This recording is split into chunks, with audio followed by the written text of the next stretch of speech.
आपके दरवाजे पर आए तो अगले कुछ पल अपनी जिंदगी की सबसे जरूरी शिक्षा समझकर इस कहानी में डूब जाइएगा। ये कहानी मात्र एक कहानी नहीं है, ये एक जीवित अनुभव है। कहानी मगध साम्राज्य के सुदूर इलाके में स्थित एक बहुत ही छोटे और पिछड़े हुए गांव चंदनपुर से शुरू होती है। ये गांव अपनी गरीबी के लिए जाना जाता था, लेकिन इस गांव में सुमेध नाम का एक युवक रहता था जिसकी दरिद्रता की चर्चा पूरे इलाके में थी। सुमेध का जीवन दुर्भाग्य का दूसरा नाम बन चुका था। उसका घर, जिसे घर कहना भी शायद उस शब्द का अपमान होगा, मिट्टी और फूस की एक ऐसी झोपड़ी थी जिसकी छत से बारिश में पानी कम और धूप ज्यादा टपकती थी। दीवारों में इतनी दरारें थी कि रात को ठंडी हवाएं बिना किसी रोकटोक के अंदर आती और सुमेध तथा उसकी पत्नी माधवी की हड्डियों को कपा देती थी। सुमेध आलसी नहीं था, ये बात पूरा गांव जानता था। वो सूर्योदय से पहले उठता और सूर्यास्त के बाद तक कमर तोड़ मेहनत करता। कभी खेतों में मजदूरी करता तो कभी जंगल से लकड़ियां काटता, कभी किसी सेठ के यहां बोझा ढोता। उसके हाथों में छाले पड़कर सख्त हो चुके थे। उसका शरीर पसीने से हर वक्त रहता था। लेकिन विडंबना यह थी कि शाम को जब वो घर लौटता तो उसकी हथेली पर रखे कुछ तांबे के सिक्के उसकी भूख मिटाने के लिए भी पर्याप्त नहीं होते थे। ऐसा लगता था जैसे धन उससे नफरत करता हो। जैसे ही वो कुछ पैसे जमा करता, कोई न कोई मुसीबत आ जाती। कभी माधवी बीमार पड़ जाती, कभी झोपड़ी की दीवार गिर जाती, या कभी कोई पुराना कर्ज चुकाने में सब कुछ चला जाता। उस दिन की सुबह भी सुमेध के लिए किसी अभिशाप से कम नहीं थी। बाहर मूसलाधार बारिश हो रही थी और उसकी झोपड़ी के एक कोने में रखा मिट्टी का पुराना घड़ा, जिसमें अनाज के नाम पर केवल कुछ दाने बचे थे, पूरी तरह खाली हो चुका था। माधवी कोने में लेटी खांस रही थी।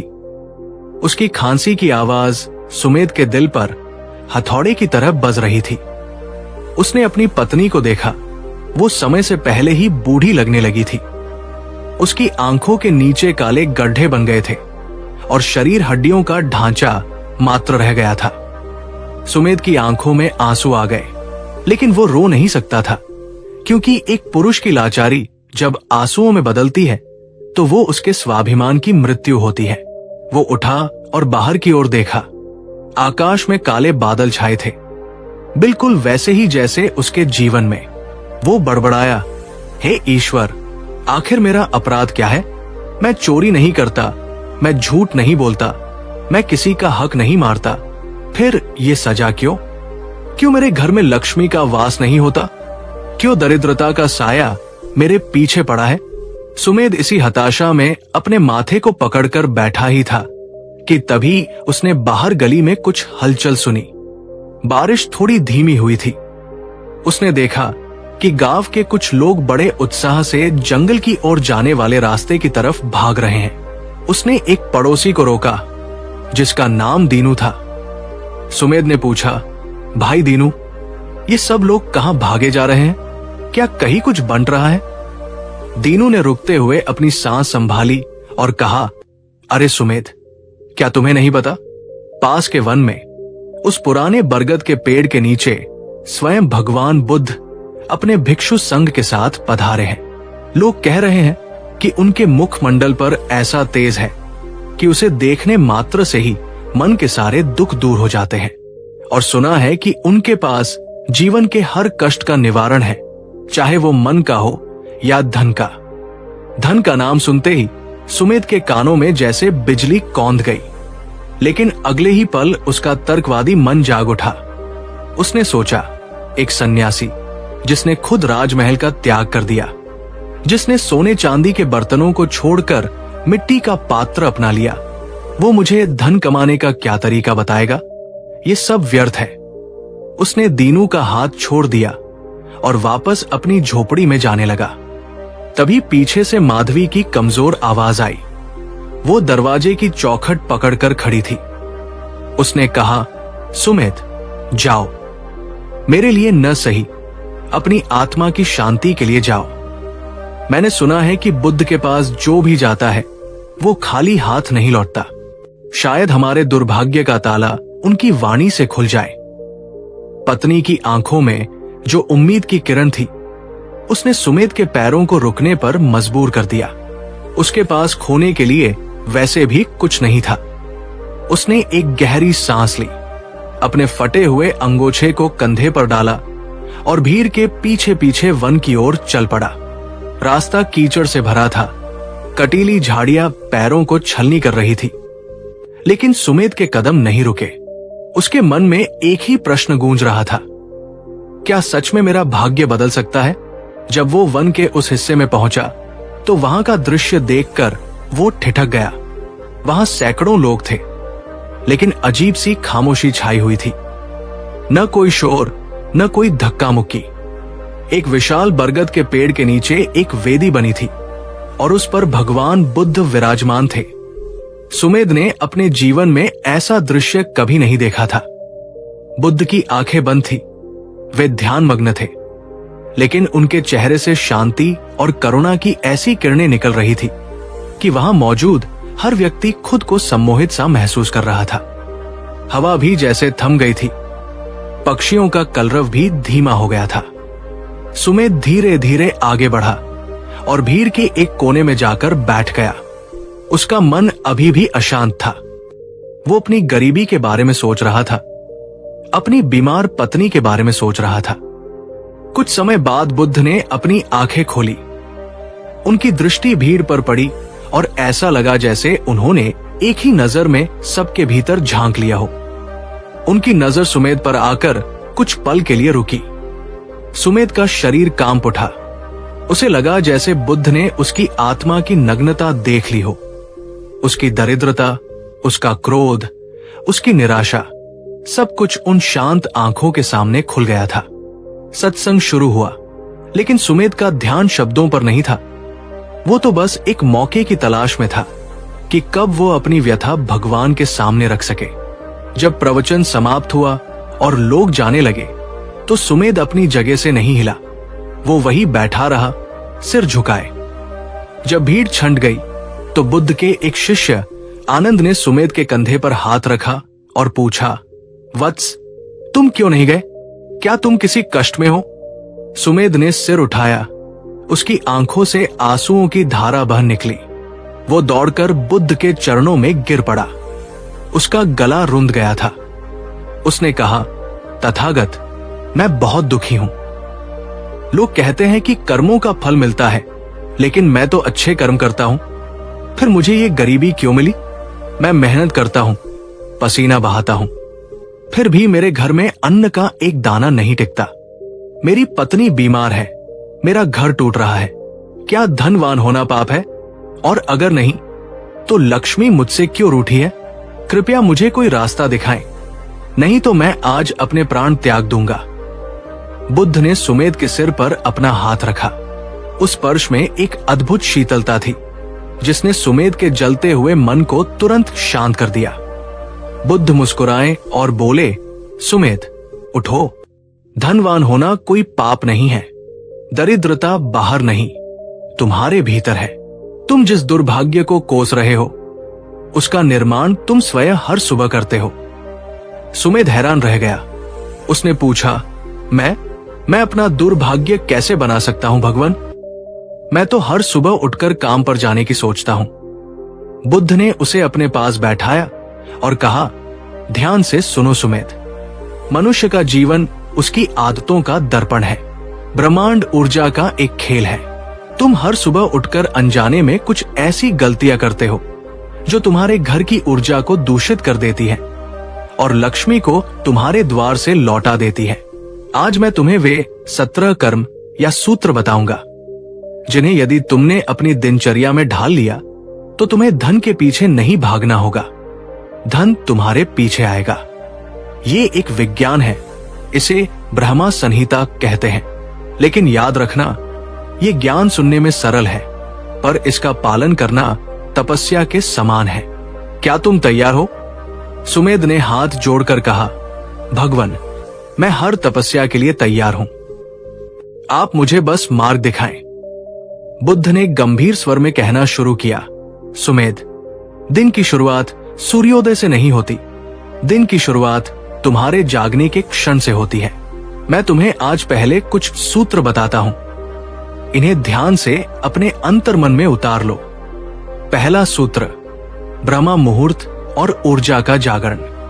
बुद्ध ने कहा, सबसे पहली और सबसे बड़ी भूल जो तुम और संसार के अधिकतर दरिद्र लोग करते हैं वो है सूर्योदय के बाद तक सोना। जब तुम सूर्य निकलने के बाद उठते हो तो तुम प्रकृति की ऊर्जा के विरुद्ध चलते हो।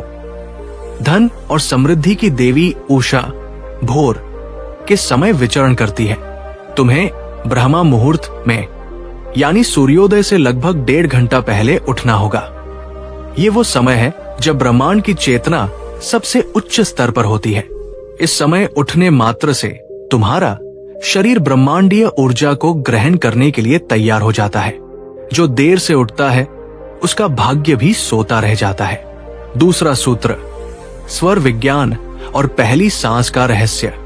बुद्ध थोड़ा आगे झुके और रहस्यमयी स्वर में बोले, सुमेध, क्या तुमने कभी ध्यान दिया है कि जब तुम सोकर उठते हो तो तुम्हारी कौन सी नासिका, नाक का छिद्र से सांस चल रही है? सुमेध ने ना में सिर हिलाया। बुद्ध ने समझाया, ये स्वर विज्ञान है। हमारे शरीर में सूर्य नाड़ी दाहिना स्वर और चंद्र नाड़ी बायां स्वर होती है। सुबह आंख खुलते ही बिस्तर छोड़ने से पहले अपनी नाक के नीचे उंगली रखकर देखो कि कौन सा स्वर सक्रिय है। जिस तरफ की सांस तेजी से चल रही हो उसी तरफ के पैर को सबसे पहले जमीन पर रखना चाहिए। यदि तुम्हारी दाहिनी सांस चल रही है तो दाहिना पैर जमीन पर उतारो। ये एक छोटा सा क्रियाकलाप तुम्हारे शरीर की ऊर्जा को पृथ्वी की चुंबकीय ऊर्जा के साथ मिला देता है। इससे तुम्हारे हर कार्य में सफलता की संभावना 100 गुना बढ़ जाती है। जो व्यक्ति गलत स्वर में दिन की शुरुआत करता है उसके बनते काम भी बिगड़ जाते हैं और वो पूरे दिन संघर्ष करता रहता है। तीसरा सूत्र, कराग्रे वस्ते लक्ष्मी, हथेलियों का दर्शन। बुद्ध ने तीसरा रहस्य बताया, बिस्तर छोड़ने से पहले जब तुम उठकर बैठो तो अपनी दोनों हथेलियों को अपने चेहरे के सामने लाओ और उन्हें ध्यान से देखो। तुम्हारी हथेलियों के अग्रभाग में देवी लक्ष्मी, मध्य में सरस्वती और मूल में गोविंद, ब्रह्मांडीय पालक का वास माना जाता है। ये कोई कर्मकांड नहीं बल्कि एक मनोवैज्ञानिक सत्य है। तुम्हारे हाथ ही तुम्हारे भाग्य के निर्माता है। जब तुम सुबह सबसे पहले अपने हाथों को देखते हो और ये भाव लाते हो कि मैं अपने भाग्य का निर्माता हूं, तो तुम अपने अवचेतन मन को ये संदेश देते हो कि तुम भिखारी नहीं, तुम दाता हो, तुम कर्मयोगी हो। अपनी हथेलियों को आपस में रगड़कर उस ऊर्जा को अपने चेहरे पर फेरना तुम्हें एक सकारात्मक सुरक्षा कवच प्रदान करता है।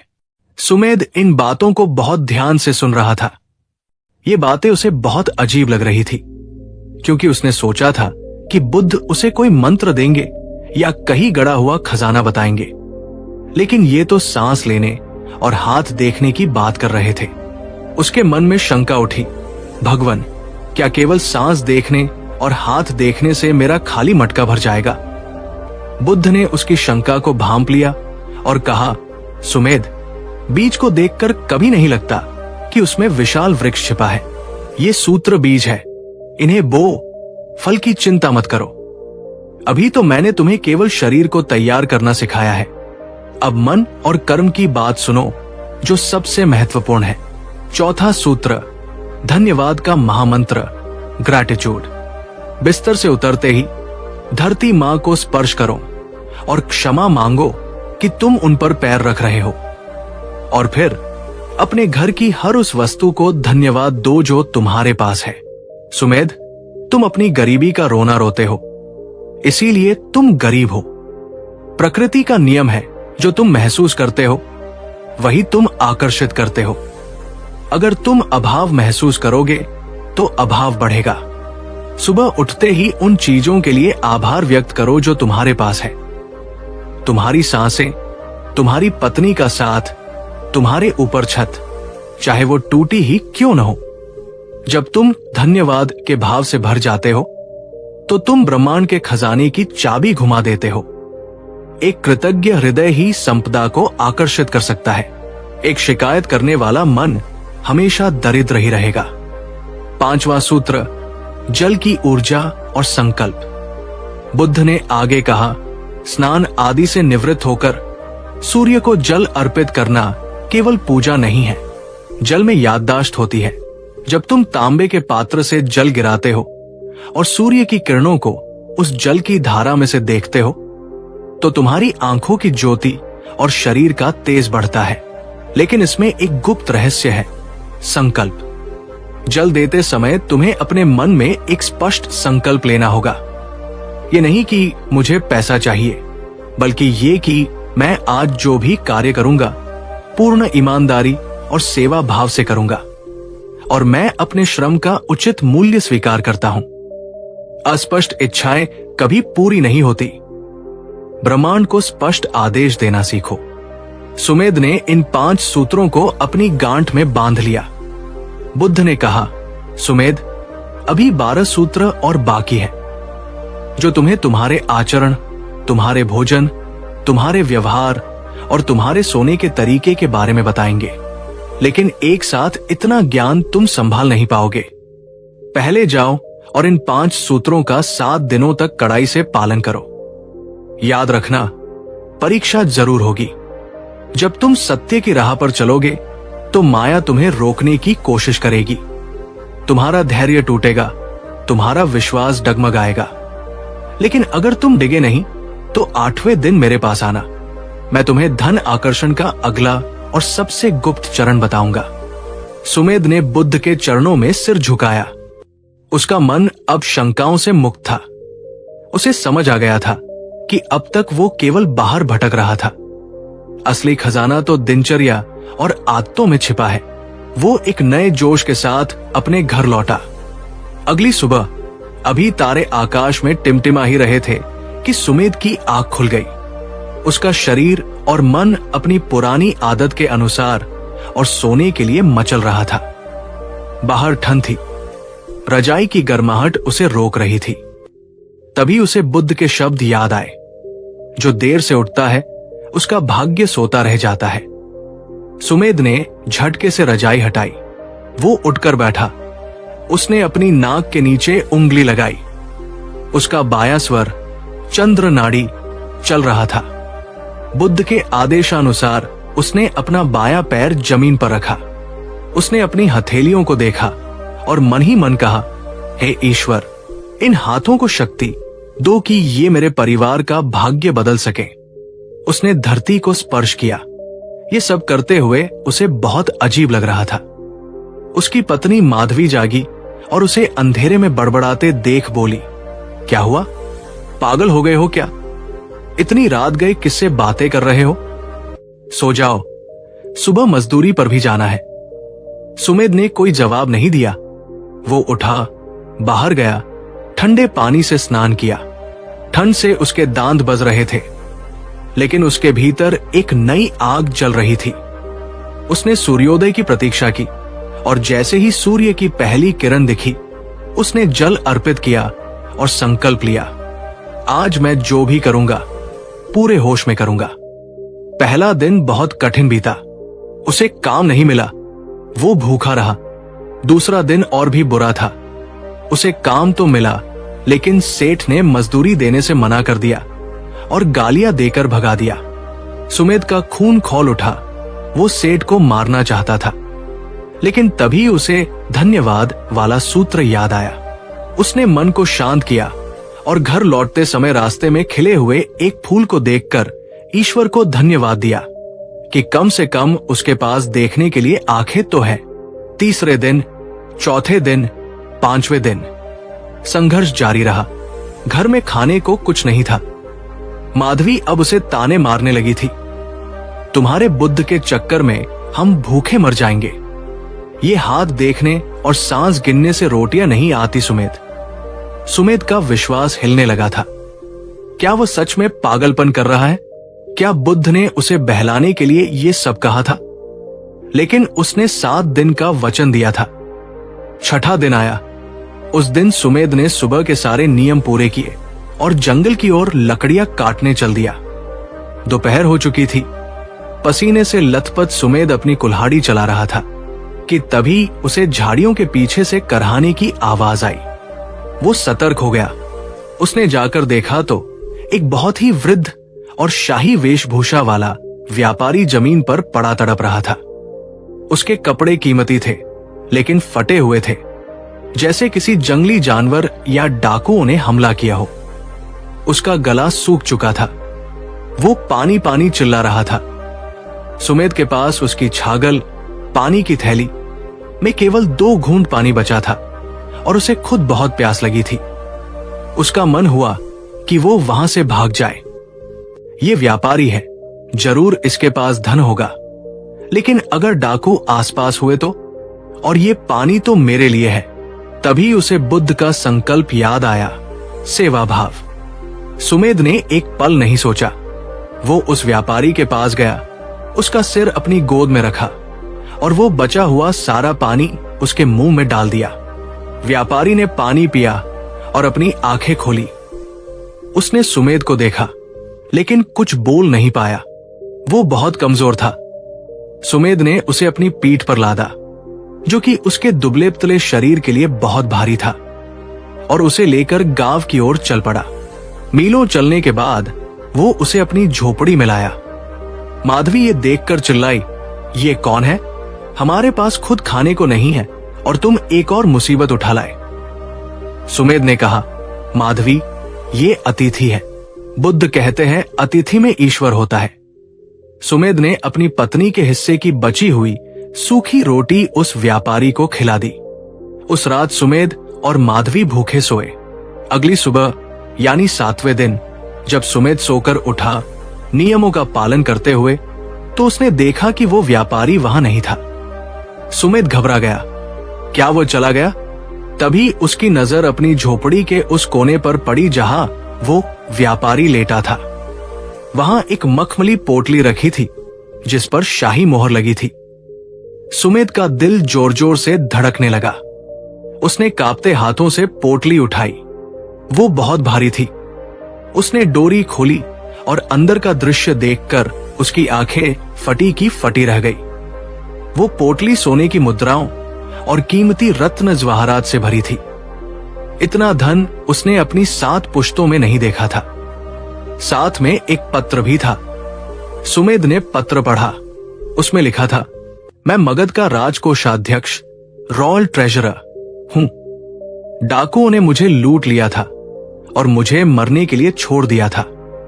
तुमने न केवल मेरी जान बचाई, बल्कि अपने हिस्से का भोजन और पानी मुझे दिया। ये स्वर्ण मुद्राएं मेरे व्यक्तिगत धन से तुम्हारे लिए एक छोटी सी भेंट है। तुम्हारी ये झोपड़ी अब महल बनेगी।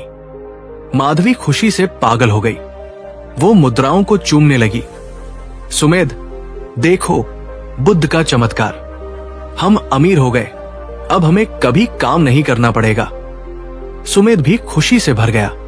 उसे लगा कि उसकी परीक्षा पूरी हो गई। उसने नियमों का पालन किया और देखो धन कैसे चल कर आया। वो नाचने लगा। लेकिन कहानी यही खत्म नहीं होती। असली ट्विस्ट तो अब आने वाला था। जैसे ही सुमेध उस धन को तिजोरी में रखने के लिए जमीन खोदने लगा, उसकी नजर पोटली के नीचे बनी एक और गुप्त मोहर पर पड़ी। ये मोहर राजकोषाध्यक्ष की नहीं थी। ये मोहर विद्रोही संगठन की थी जो राजा के खिलाफ षड्यंत्र रच रहा था। सुमेध के हाथ ठिठक गए। इसका मतलब वो व्यापारी राजकोषाध्यक्ष नहीं, बल्कि राजा का दुश्मन एक बागी था जिसने शायद राजकोष लूटा था और ये धन चोरी का था। पत्र में झूठ लिखा था ताकि सुमेध आसानी से धन रख ले। अब सुमेध के सामने धर्म संकट खड़ा हो गया। अगर वो ये धन रखता है और कभी राजा के सैनिकों को पता चला कि उसके पास राजकोष की मोहर वाला धन है, तो उसे और उसके पूरे परिवार को मृत्युदंड मिलेगा। और अगर वो ये धन राजा को लौटाने जाता है, तो उसे साबित करना होगा कि ये उसके पास कैसे आया, जिसमें भी जान का खतरा है। और सबसे बड़ी बात, उसकी पत्नी और उसकी गरीबी अब इस धन को छोड़ने के लिए तैयार नहीं थी। माधवी ने कहा, सुमेध, चुपचाप रख लो। किसी को क्या पता चलेगा? ये हमारे पिछले जन्मों के पुण्य का फल है, इसे फेंकना मूर्खता होगी। सुमेध का मन द्वंद्व का युद्ध क्षेत्र बन गया। एक तरफ अथाह संपत्ति जो उसके हर कष्ट को मिटा सकती थी, और दूसरी तरफ उसकी अंतरात्मा और बुद्ध की शिक्षा, सत्य और ईमानदारी। क्या यह धन वरदान था या कोई भयानक जाल? क्या बुद्ध के 17 कर्मों में कोई ऐसा सूत्र था जो उसने अभी तक नहीं जाना था और जो इस स्थिति से उसे निकाल सकता था? उसे याद आया कि बुद्ध ने कहा था 8वें दिन आना। आज 7वां दिन था। धन आ तो गया था, लेकिन वो सुख लेकर नहीं, बल्कि मृत्यु का भय लेकर आया था। सुमेध ने पोटली को वही गाड़ दिया, लेकिन उसने उसमें से एक भी सिक्का खर्च नहीं किया। रात भर उसे नींद नहीं आई। उसे लगा जैसे वो सोने के ढेर पर नहीं, बारूद के ढेर पर बैठा है। अगली सुबह 8वें दिन वो भागता हुआ बुद्ध के पास पहुंचा। बुद्ध उसी बरगद के पेड़ के नीचे बैठे थे, जैसे वे सुमेध का ही इंतजार कर रहे हों। सुमेध उनके चरणों में गिरकर रोने लगा। भगवान, धन तो आया, लेकिन वो मेरी शांति ले गया। ये धन तो विष के समान लग रहा है, मुझे बचाइए। बुद्ध ने शांत भाव से अपनी आंखें खोली और कहा, सुमेध, मैंने कहा था ना, धन बाहर से नहीं, भीतर से आता है। जो धन तुम्हारे पात्र, कैरेक्टर से बड़ा होता है, वो छलक जाता है और विनाश लाता है। तुमने अभी केवल 5 सूत्र सीखे थे जो ऊर्जा को आकर्षित करने के लिए थे, लेकिन उस ऊर्जा को, उस धन को संभालने के लिए, उसे शुद्ध करने के लिए और उसे लक्ष्मी, शुभ धन में बदलने के लिए तुम्हें बाकी के 12 सूत्र जानने होंगे। तुम परीक्षा के पहले चरण में पास हुए कि तुमने सेवा की, लेकिन अब तुम्हारी असली परीक्षा है लोभ और भय पर विजय।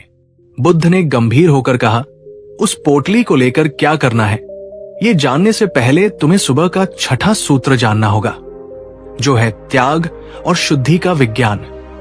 क्या तुम अब भी अमीर बनना चाहते हो या उस पोटली के बोझ तले दबना चाहते हो? सुमेध ने कांपते हुए कहा, मुझे मार्ग दिखाए भगवान, मैं उस धन का मोह त्यागने को तैयार हूं, बस मुझे सत्य चाहिए। तब बुद्ध ने मुस्कुराते हुए एक ऐसा रहस्य बताया जो सुमेध की समझ से परे था। उन्होंने कहा, सुमेध, वो व्यापारी न तो राजकोषाध्यक्ष था और न ही विद्रोही, वो तो नमो बुद्धाय, द बुद्धा कोड की इस यात्रा में आपका पुनः स्वागत है। हम उस मोड़ पर खड़े हैं जहां सुमेध का जीवन और मृत्यु, समृद्धि और विनाश एक बहुत ही बारीक धागे से बंधे हैं। सुमेध बुद्ध के चरणों में पड़ा कांप रहा था और बुद्ध की शांत आंखों में एक गहरा रहस्य तैर रहा था। बुद्ध ने सुमेध के सिर पर हाथ रखा और कहा, शांत हो जाओ सुमेध, भय ही दरिद्रता का मूल है। तुम जानना चाहते हो कि वो व्यापारी कौन था? वो व्यापारी कोई और नहीं बल्कि मगध नरेश बिंबिसार के गुप्तचर प्रमुख विशाख थे, और वो पोटली न तो चोरी की थी और न ही विद्रोहियों की, वो एक राजपरीक्षा थी। सुमेध ने हैरान होकर सिर उठाया। राजपरीक्षा, इसका क्या अर्थ है भगवान?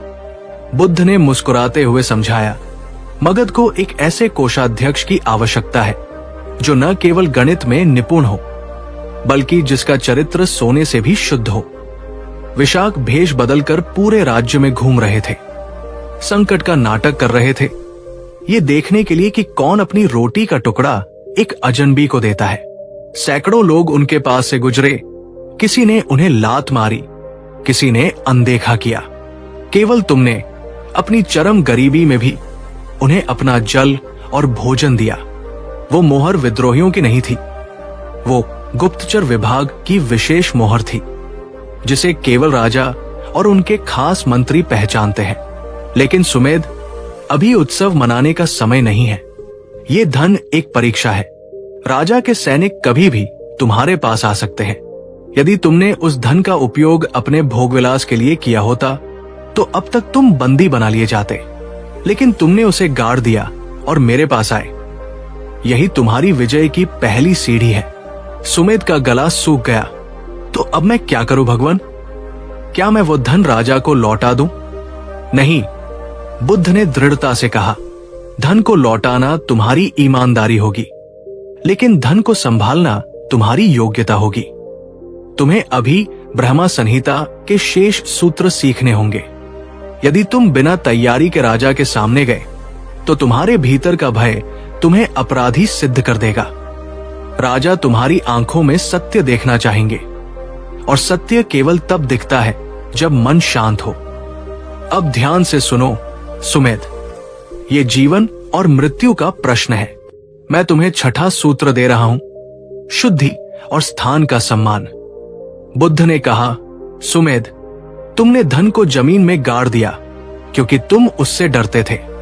लक्ष्मी वहां वास नहीं करती जहां भय हो या जहां गंदगी हो। तुम्हारे घर का वातावरण दरिद्रता को आमंत्रित करता है। जब तुम घर जाओ तो सबसे पहले अपने घर की सफाई करो। केवल झाड़ू लगाना नहीं, बल्कि हर कोने से पुरानी, टूटी फूटी और बेकार वस्तुओं को हटा दो। ये नकारात्मक ऊर्जा के जाल है। जिस घर में हवा और प्रकाश का प्रवाह रुक जाता है, वहां धन का प्रवाह भी रुक जाता है। कल सुबह उठकर अपने घर को ऐसे सजाना जैसे तुम किसी सम्राट का स्वागत करने वाले हो। याद रखना, बाहरी सफाई भीतरी सफाई का प्रतिबिंब है। सुमेध ने इसे समझा। बुद्ध ने आगे कहा, सातवां सूत्र है अन्न का सम्मान। सुमेध, तुम भोजन कैसे करते हो? क्या तुम जल्दी जल्दी, चिंता में या टीवी, उस समय के अनुसार दूसरों की बातें सुनते हुए, देखते हुए खाते हो? जब हम चिंता के साथ भोजन करते हैं तो हम अपने शरीर में विष भरते हैं। कल से जब तुम भोजन का पहला निवाला उठाओ तो उसे पूरे होश के साथ देखो, उसे प्रणाम करो। उस किसान को, उस धरती को, उस वर्षा को धन्यवाद दो जिसके कारण वो अन्न तुम्हारी थाली तक आया। जब तुम भोजन का सम्मान करते हो तो भोजन प्रसाद बन जाता है और तुम्हारे शरीर को वो ऊर्जा देता है जो सोने चांदी से नहीं मिलती। एक स्वस्थ शरीर ही धन का भोग कर सकता है। सुमेध ने इन सूत्रों को आत्मसात किया और वापस गांव की ओर चल पड़ा। लेकिन असली चुनौती उसका इंतजार कर रही थी। जब वो घर पहुंचा तो देखा कि उसकी पत्नी माधवी कुदाल लेकर उसी जगह को खोदने की कोशिश कर रही थी जहां धन गड़ा था। सुमेध ने दौड़कर उसका हाथ पकड़ लिया। ये क्या कर रही हो माधवी? ये विनाश का गड्ढा है, सुमेध चिल्लाया। माधवी की आंखों में उन्माद था। छोड़ो मुझे सुमेध, हम कब तक भूखे रहेंगे? हमारे पास सोना है और तुम हमें भिखारी बनाए रखना चाहते हो। मैं बाजार जा रही हूं। आज मैं अपने लिए नई साड़ी और घर के लिए अनाज लाऊंगी। सुमेध ने उसे शांत करने की कोशिश की। माधवी, ये राजा की परीक्षा है। अगर एक भी सिक्का बाजार में बिका तो गुप्तचर हमें पकड़ लेंगे। हमें अभी धैर्य रखना होगा। हमें अपनी योग्यता साबित करनी होगी। बड़ी मुश्किल से उसने माधवी को मनाया, लेकिन वो जानती थी कि सुमेध कुछ छिपा रहा है। घर का माहौल तनावपूर्ण हो गया था। अगले कुछ दिन सुमेध के लिए किसी युद्ध से कम नहीं थे। उसने बुद्ध के आदेशानुसार घर की सफाई शुरू की। उसने टूटी हुई दीवारों की मरम्मत की, जाले हटाए और घर के आंगन को गोबर से लीपा। गांव वाले उसका मजाक उड़ाने लगे। देखो पागल सुमेध को, खाने को दाने नहीं हैं और घर ऐसे चमका रहा है जैसे राजा आने वाला हो। लेकिन सुमेध मौन रहा। ये मौन बुद्ध का 8वां सूत्र था, वाक संयम। बुद्ध ने कहा था, सुमेध, अपनी ऊर्जा को बोलने में व्यर्थ मत करो। जब तुम अपनी योजनाओं और अपनी स्थिति का ढिंढोरा पीटते हो तो तुम अपनी शक्ति खो देते हो। मौन में निर्माण होता है।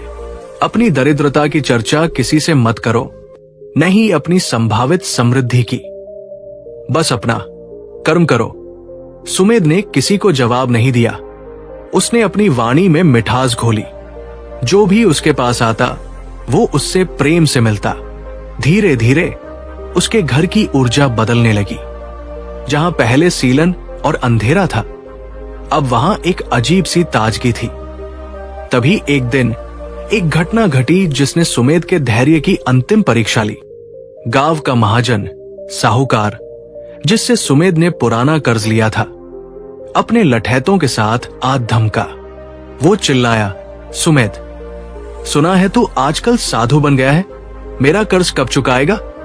आज या तो पैसा दे या मैं तेरी ये झोपड़ी नीलाम कर दूंगा और तुझे और तेरी पत्नी को गुलाम बना लूंगा। माधवी डर के मारे कोने में दुबक गई। वो इशारों में सुमेध से कह रही थी कि वो गड़ा हुआ धन निकाल ले। सुमेध का हाथ भी जमीन की ओर बढ़ने ही वाला था। ये सबसे आसान रास्ता था, एक मुट्ठी सोना और सारी मुसीबत खत्म। लेकिन तभी उसके कानों में बुद्ध का नवा सूत्र गूंजा, विपत्ति में स्थित प्रज्ञ रहना। बुद्ध ने सिखाया था, सुमेध, जब तूफान आए तो पेड़ की तरह हिलो मत, पहाड़ की तरह स्थिर रहो। समस्या का समाधान प्रतिक्रिया, रिएक्शन में नहीं, प्रत्युत्तर, रिस्पॉन्स में है। डर के मारे निर्णय मत लो, अपनी सांसों पर ध्यान दो। सुमेध ने अपनी आंखें बंद की। उसने एक गहरी सांस ली। उसका बायां स्वर चल रहा था, शांति का प्रतीक। उसने अपनी घबराहट को शांत किया और महाजन की आंखों में आंखें डालकर बिना किसी क्रोध या भय के बोला, सेठ जी, आपका धन सुरक्षित है। मैं कहीं भाग नहीं रहा। मुझे 7 दिन का समय और दीजिए। मैं आपको मूलधन के साथ ब्याज भी चुकाऊंगा। लेकिन यदि आज आपने मेरे घर को हाथ लगाया तो आप अपना धन हमेशा के लिए खो देंगे। सुमेध की आवाज में इतना गहरा आत्मविश्वास था, ऐसा ठहराव था जो महाजन ने पहले कभी नहीं देखा था। सुमेध न गिड़गिड़ाया न रोया। महाजन कुछ पल के लिए ठिठक गया। उसे लगा कि शायद सुमेध को कहीं से कोई बड़ा सहारा मिल गया है। वो बड़बड़ाता हुआ चला गया, ठीक है, 7 दिन। 8वें दिन मेरी लाठी बोलेगी। माधवी ने राहत की सांस ली, लेकिन वो सुमेध पर बरस पड़ी। तुम पागल हो, सोना पास में है, फिर भी हमें जलील करवा रहे हो। सुमेध ने मुस्कुराते हुए कहा, माधवी, ये सोना हमारा नहीं है, ये हमारी परीक्षा है और आज मैंने अपने डर को जीतकर आधी लड़ाई जीत ली है। अब समय था 10वें और 11वें सूत्र का, ब्रह्मचर्य और इंद्रिय निग्रह तथा प्रकृति के साथ लय। सुमेध ने अगले कुछ दिनों तक बहुत सात्विक जीवन जिया। उसने सूर्योदय और सूर्यास्त के समय ध्यान करना शुरू किया। वो हर पौधे, हर प्राणी में ईश्वर को देखने का अभ्यास करने लगा। उसे महसूस होने लगा कि धन केवल सिक्कों में नहीं है, बल्कि इस हवा में, इस धूप में, इस शांति में भी एक तरह का धन है। उसका चेहरा चमकने लगा था। गांव के लोग जो उसका मजाक उड़ाते थे, अब उसके पास सलाह लेने आने लगे। सुमेध भाई, तुम इतने शांत कैसे रहते हो? हमारे घर में तो रोज क्लेश होता है। सुमेध उन्हें बुद्ध की बातें सरल भाषा में समझाता। अनजाने में वो द बुद्धा कोड का एक जीवित ग्रंथ बन गया था। और फिर वह दिन आया जिसका सुमेध को इंतजार भी था और डर भी। सुबह के समय घोड़ों की टापों की आवाज से पूरा गांव गूंज उठा। धूल का गुबार उड़ाते हुए मगध के शाही सैनिक सुमेध की झोपड़ी के सामने रुके। उनके साथ वही राजकोषाध्यक्ष विशाख भी थे, लेकिन इस बार वे अपने असली शाही वेश में थे। पूरा गांव इकट्ठा हो गया। लोग कानाफूसी करने लगे। सुमेध ने जरूर कोई अपराध किया होगा, अब ये नहीं बचेगा। विशाख ने घोड़े से उतरकर सुमेध को देखा। सुमेध बाहर आया। उसने विशाख को प्रणाम किया। विशाख का चेहरा पत्थर जैसा सख्त था। उन्होंने कड़कती आवाज में पूछा, सुमेध, क्या तुम्हें याद है मैं कौन हूं? सुमेध ने शांत भाव से 12वें सूत्र सत्य के प्रति निष्ठा का पालन करते हुए कहा, जी महामंत्री, आप वही हैं जिन्हें मैंने अपनी झोपड़ी में आश्रय दिया था। मैं आपके वास्तविक स्वरूप को नहीं जानता था, लेकिन मैंने एक मनुष्य के रूप में आपकी सेवा की थी। विशाख ने कहा, मैंने तुम्हें एक पोटली दी थी, कहां है वो? क्या तुमने उसे शराब और जुए में उड़ा दिया या उसे लेकर भागने की योजना बना रहे थे? ये वो क्षण था जब सुमेध की जिंदगी बदल सकती थी। अगर वो झूठ बोलता तो मारा जाता, सुमेध ने अपनी पत्नी को इशारा किया। माधवी कांपते हुए फावड़ा ले आई। सुमेध ने सबके सामने सैनिकों और गांव वालों के बीच उस जमीन को खोदा और वो मखमली पोटली जैसी थी वैसी ही निकालकर विशाख के चरणों में रख दी। सुमेध बोला, महामंत्री, ये धन मेरा नहीं था, ये आपका था या राज्य का था। मैं इसे खर्च करने का अधिकारी नहीं था। मैंने इसे धरती मां की गोद में सुरक्षित रखा था, उस दिन की प्रतीक्षा में जब इसका सही स्वामी इसे लेने आएगा।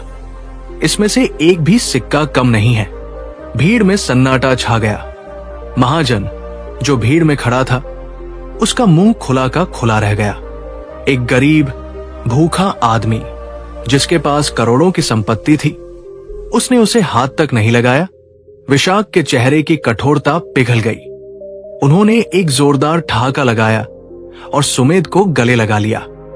साधु, साधु, धन्य हो, धन्य हो, विशाख ने घोषणा की।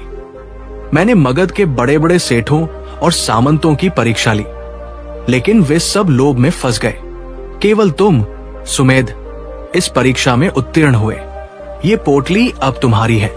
ये राजा बिंबिसार की तरफ से तुम्हें उपहार है, लेकिन ये केवल शुरुआत है। विशाख ने घोषणा पत्र निकाला और पढ़ा। सुमेध की ईमानदारी, धैर्य और आत्मसंयम को देखते हुए मगध नरेश उसे इस क्षेत्र का राजकीय अन्नागार प्रमुख, रॉयल ग्रैनरी कीपर नियुक्त करते हैं। आज से ये गांव सुमेध की देखरेख में रहेगा। सुमेध की आंखों से आंसू बह निकले। ये आंसू दुख के नहीं, कृतज्ञता के थे। उसने आसमान की ओर देखा और बुद्ध को धन्यवाद दिया। लेकिन कहानी यहां खत्म नहीं हुई, क्योंकि बुद्ध का 13वां सूत्र अभी बाकी था, दान और प्रवाह। सुमेध को वो सारी संपत्ति मिल गई। उसका पुराना कर्ज चुकता हो गया। उसका घर पक्का बन गया। लेकिन सुमेध बदला नहीं। उसने उस सोने की पोटली का उपयोग अपने विलासिता के लिए नहीं किया। उसने बुद्ध के उस नियम को याद रखा कि रुका हुआ पानी और रुका हुआ धन सड़ जाता है। उसने उस धन से गांव में पानी की व्यवस्था की, एक पाठशाला बनवाई और बीमारों के लिए औषधालय खोला। सुमेध अब रोज सुबह उठता, अपनी सांसें चेक करता, अपने हाथों को देखता और संकल्प लेता, मैं केवल एक माध्यम हूं। ये धन मेरा नहीं है, ये समाज की अमानत है। कुछ महीनों बाद सुमेध फिर से बुद्ध के पास गया। इस बार वो पैदल नहीं, बल्कि एक रथ पर आया था। लेकिन बुद्ध के पास पहुंचते ही वो रथ से उतरा और नंगे पैर चलकर उनके पास गया।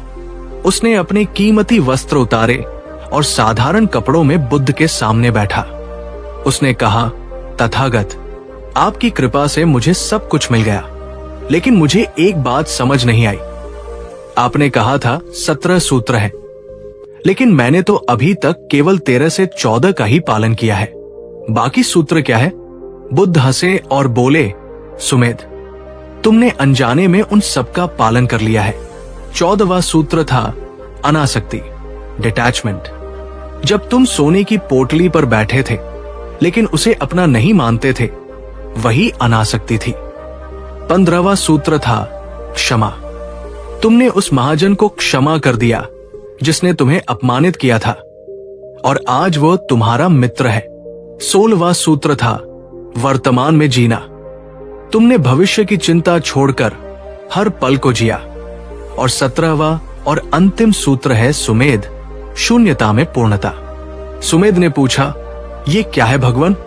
बुद्ध ने कहा, अब जब तुम्हारे पास सब कुछ है, धन है, पद है, सम्मान है, क्या तुम अब भी वही आनंद महसूस कर सकते हो जो तुम्हें उस रात मिला था, जब तुमने उस बूढ़े व्यापारी को अपना भोजन खिलाकर खुद भूखे पेट सोया था?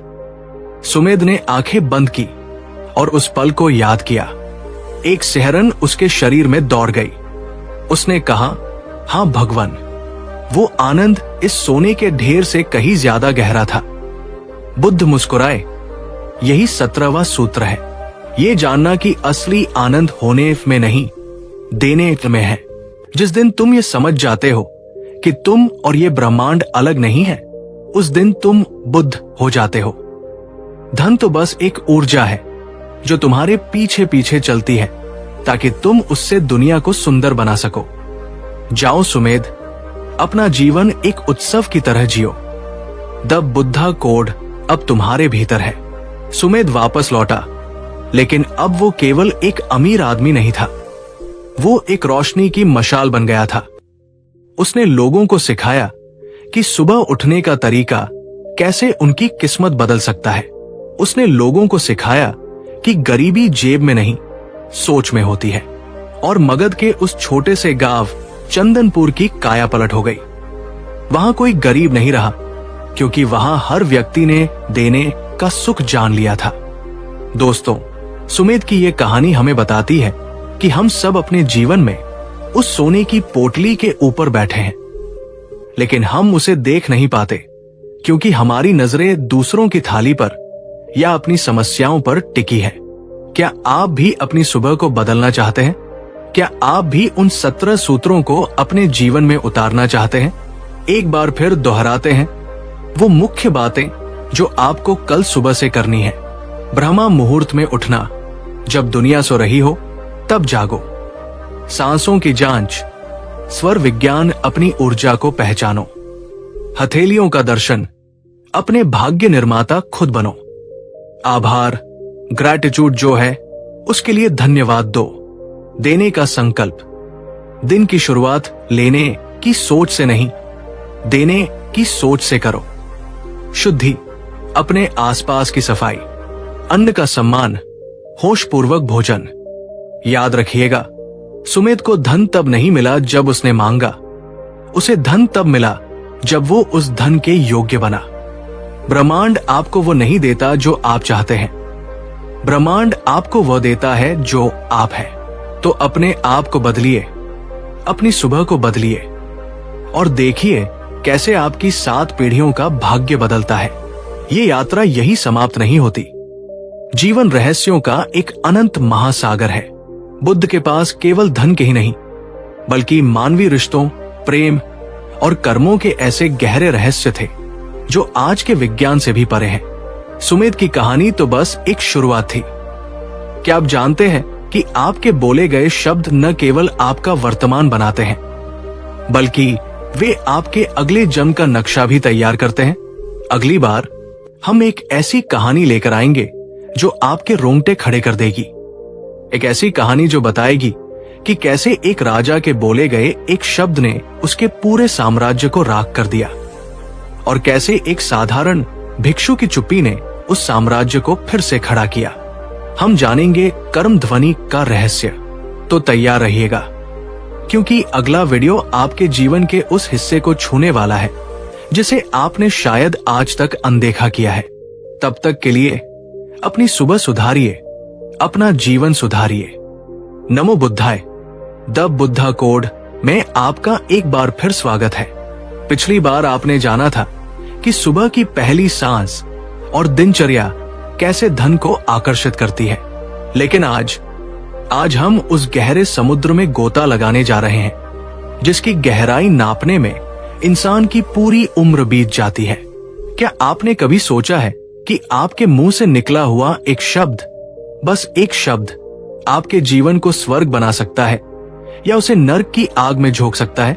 क्या आप जानते हैं कि कर्म केवल हाथों से नहीं होते, कर्मों का सबसे शक्तिशाली रूप ध्वनि, साउंड है। आज की ये कहानी आपके रोंगटे खड़े कर देगी। ये कहानी इतिहास के उन पन्नों से निकाली गई है जिन पर धूल जम चुकी थी, लेकिन जिनमें आज भी वो आग है जो आपकी सोई हुई चेतना को जलाकर राख कर देगी और उस राख से एक नए आप का जन्म होगा। ये कहानी है कर्मों की गूंज की। अगर आप अपने रिश्तों में कड़वाहट, समाज में अपमान या बनते हुए कामों के बिगड़ने से परेशान हैं, तो अगले कुछ मिनटों के लिए अपनी दुनिया को भूल जाइए और इस कथा में खो जाइए। ये केवल एक कहानी नहीं, एक मंत्र है। प्राचीन भारतवर्ष के पश्चिमी तट पर एक अत्यंत समृद्ध राज्य था, अवंती। अवंती का वैभव ऐसा था कि कहा जाता था वहां की दीवारों में भी रत्न जड़े होते थे। वहां का राजा था सम्राट अरिदमन। जैसा नाम वैसा ही काम। अरिदमन का अर्थ है शत्रुओं का दमन करने वाला। वो एक महान योद्धा था। उसकी तलवार की चमक से दुश्मन मीलों दूर से थर्राते थे। उसके पास अपार धन था, विशाल सेना थी और एक ऐसा गुप्तचर तंत्र था कि हवा भी उसकी अनुमति के बिना महल में प्रवेश नहीं कर सकती थी। लेकिन इन सब के बावजूद राजा अरिदमन अशांत था। उसका निजी जीवन किसी कुरुक्षेत्र से कम नहीं था। उसकी रानियां उससे भयभीत रहती थी। उसके मंत्री उसकी पीठ पीछे उसकी मृत्यु की प्रार्थना करते थे और उसकी अपनी संतानें उसे पिता नहीं बल्कि एक तानाशाह मानती थी। कारण क्या था?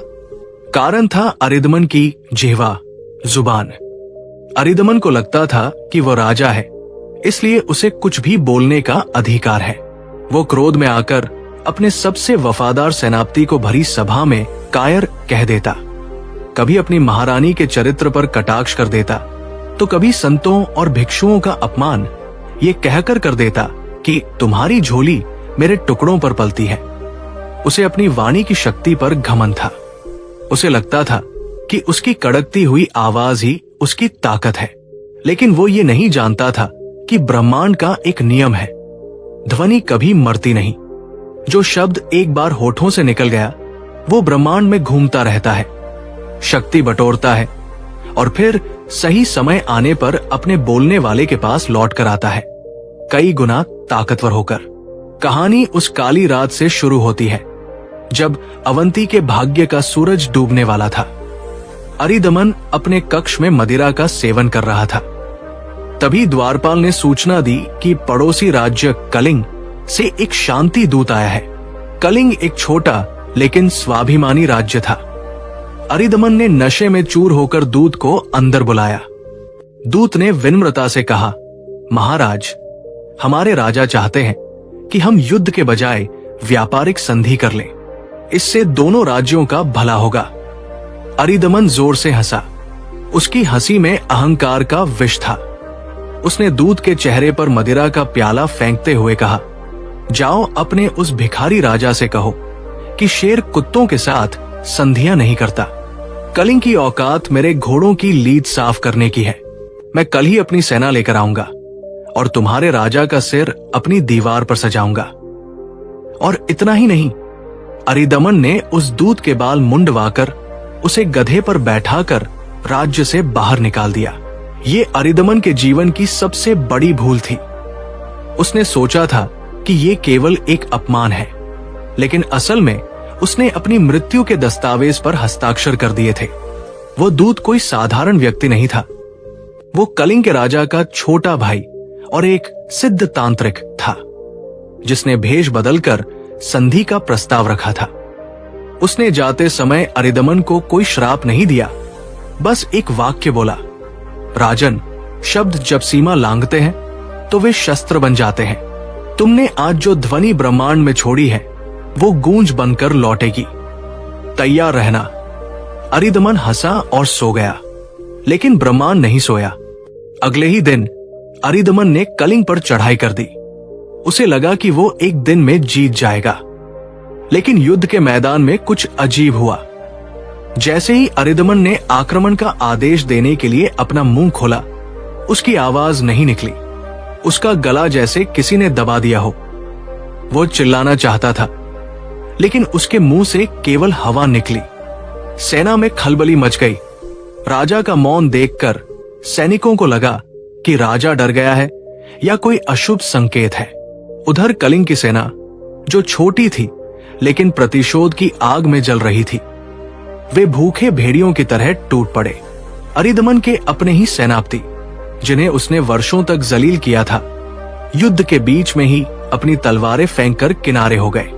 उन्होंने कहा, जिस राजा की जुबान ने हमें हर दिन मारा, आज हम उसके लिए क्यों मरे?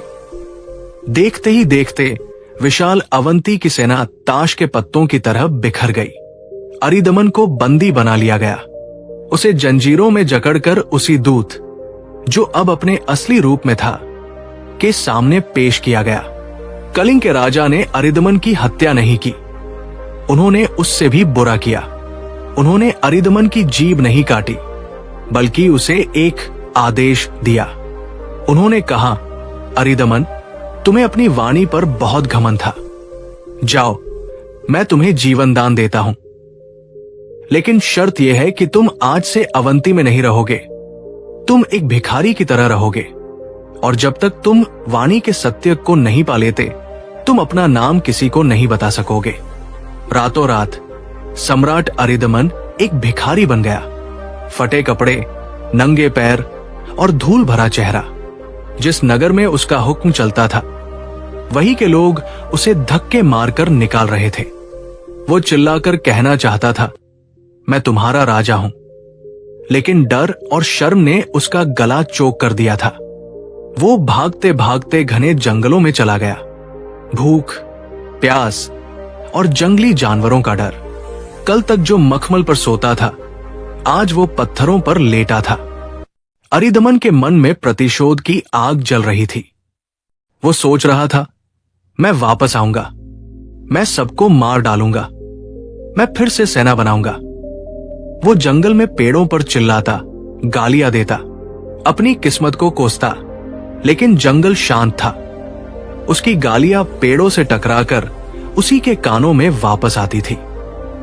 महीने बीत गए। अरिदमन का शरीर सूखकर कांटा हो गया था। उसके बाल जटाए बन गए थे। एक दिन भटकते भटकते वो नीलगिरी की कंदराओं में पहुंचा। वहां उसने एक अद्भुत दृश्य देखा। एक विशाल झरने के नीचे एक शिला पर एक बौद्ध भिक्षु ध्यानमग्न बैठे थे।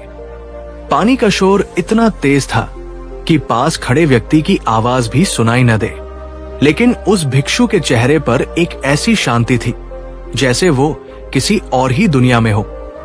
अरिदमन, जो अब तक पागलपन की कगार पर था, उस भिक्षु को देखकर ठिठक गया। उसे लगा कि शायद ये साधु उसकी मदद कर सकता है। शायद ये उसे कोई जादुई मंत्र दे दे जिससे वो अपना राज्य वापस पा सके। वो भिक्षु के पास गया और चिल्लाया, ओ साधु, मेरी मदद करो, मैं अवंती का सम्राट हूं। भिक्षु ने आंखें नहीं खोली।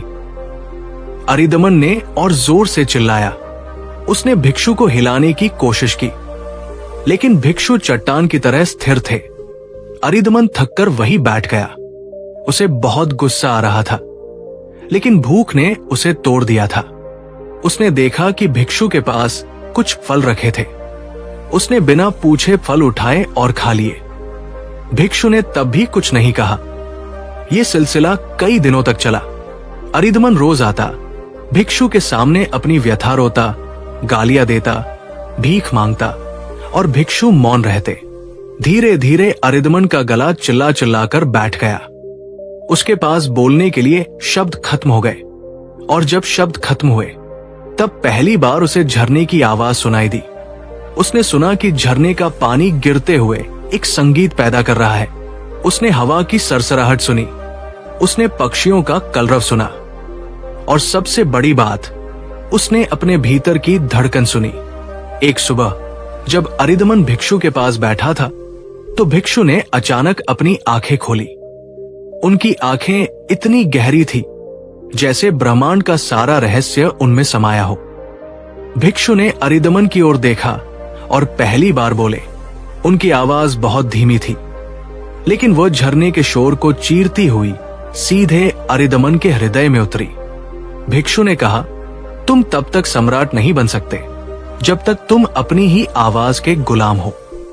शोर करना शक्ति नहीं है अरिदमन, शोर कमजोरी है। मौन, मौन वो गर्जना है जिसे ब्रह्मांड सुनता है। अरिदमन रो पड़ा।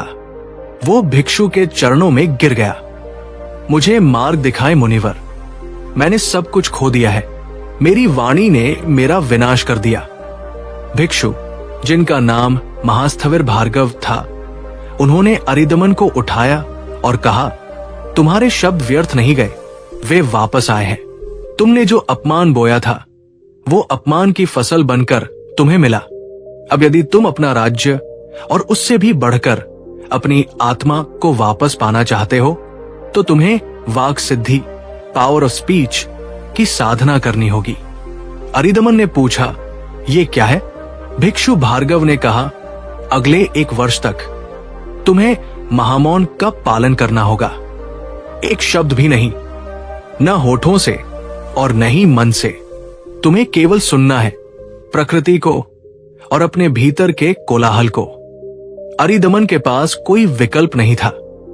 उसने संकल्प लिया और यहीं से शुरू हुई एक राजा के फकीर बनने की, और फिर फकीर से राजर्षि, संत राजा बनने की यात्रा। शुरुआती दिन नर्क समान थे।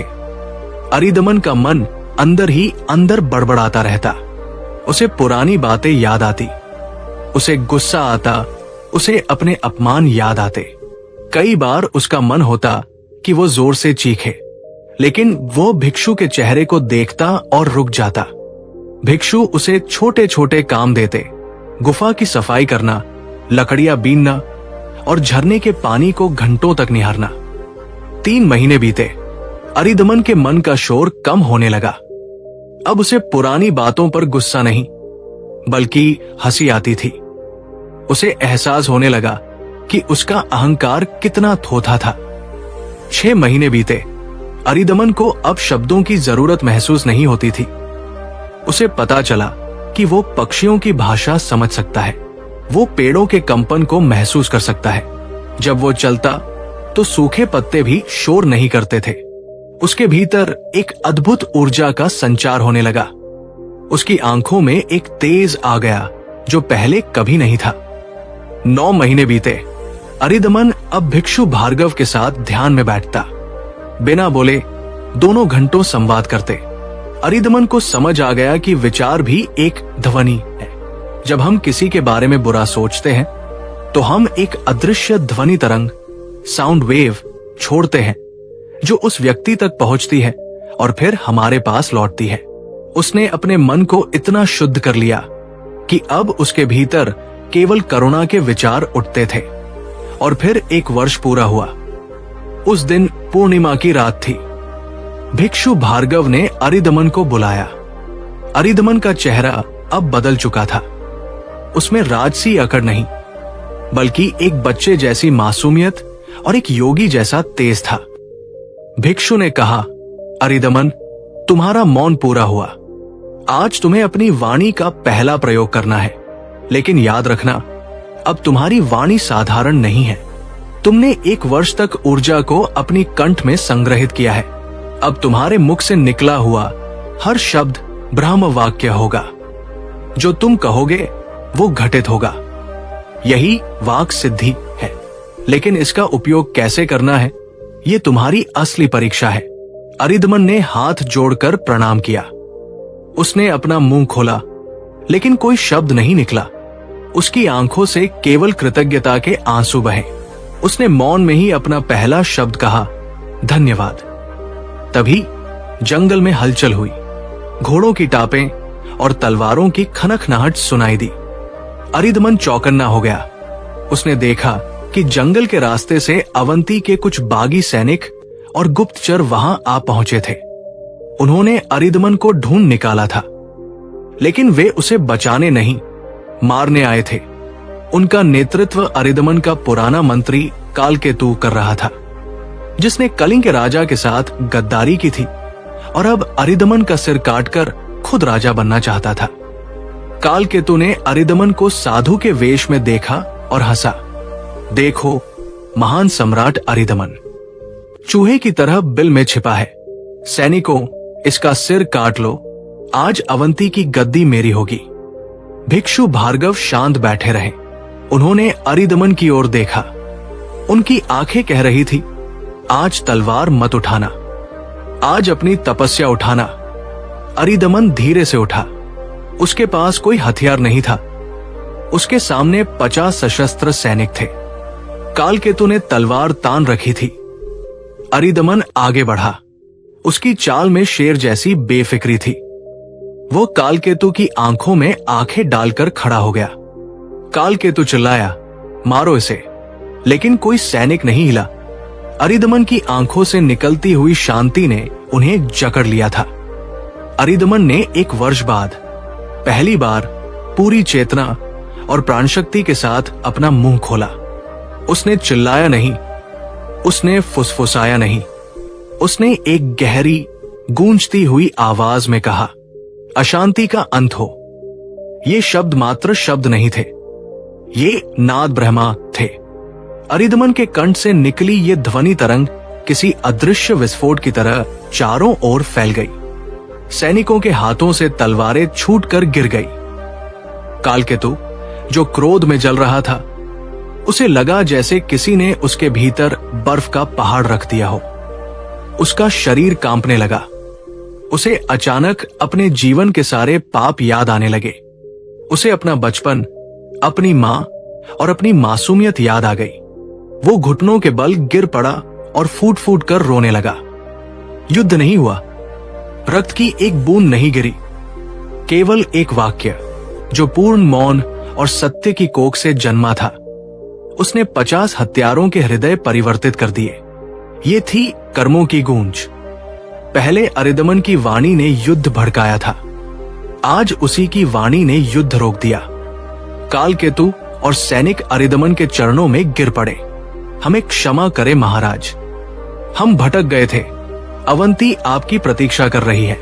वहां अराजकता है। कलिंग के राजा ने राज्य को लूट लिया है। प्रजा त्राही त्राही कर रही है।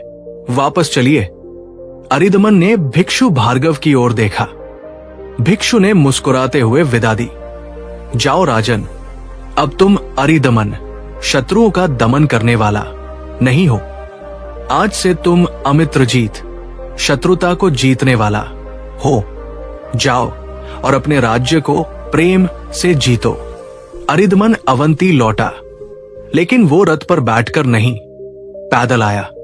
जब वो नगर द्वार पर पहुंचा तो लोग उसे पहचान नहीं पाए, लेकिन जैसे ही उसने बात करना शुरू किया, लोग मंत्रमुग्ध हो गए। कलिंग का राजा, जिसने अवंती पर कब्जा कर रखा था, वो अपनी सेना लेकर अरिदमन को रोकने आया। दोनों राजा आमने सामने थे। कलिंग नरेश ने कहा, तुम फिर आए हो? पिटने का शौक है? अरिदमन ने हाथ जोड़े और अपनी उसी दिव्य वाणी में कहा, राजन, मैं राज्य मांगने नहीं आया, मैं क्षमा मांगने आया हूं। उस रात मेरा अहंकार बोला था, मैं नहीं। आपने मुझे मेरा राज्य छीनकर मुझे मैं से मिलवाया।